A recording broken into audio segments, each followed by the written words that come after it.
les partenaires de l'Afrique ne doivent plus regarder l'Afrique 3.0 avec les loupes du XXe siècle.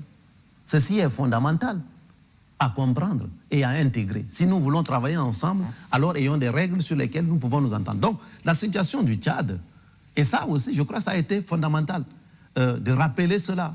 Il y a été, quand le président Macron est arrivé au Tchad, en prenant la parole, il s'est contenté de parler de la sécurité qui justifierait l'intégrité du territoire du Tchad, qui justifierait un appui, sans ajouter autre chose.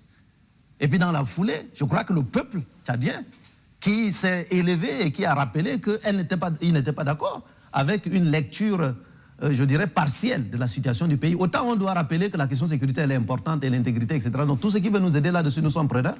Mais autant on doit rappeler aussi que la dynastie ne peut pas être acceptable au Tchad. Donc, je crois comprendre que même la France, elle s'est rendue compte qu'elle a commencé un message le 20 avril au Tchad. Elle l'a fini le 27 avril sur le perron de l'Élysée.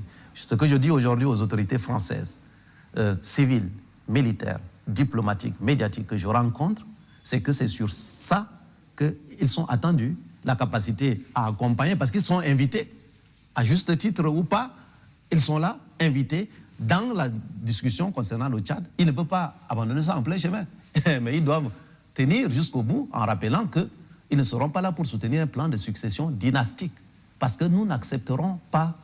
En France, le général de Gaulle était excellent pour la libération de la France. Est-ce qu'il est venu à l'esprit des Français de dire que le fils du général de Gaulle doit diriger la France? Non. En France, le général de Villiers, qui était chef d'état-major du président Macron, n'était pas d'accord avec le président Macron. Est-ce qu'il est venu à l'esprit du président Macron ou bien des Français d'accepter que le général de Villiers organise un coup d'État contre le président Macron?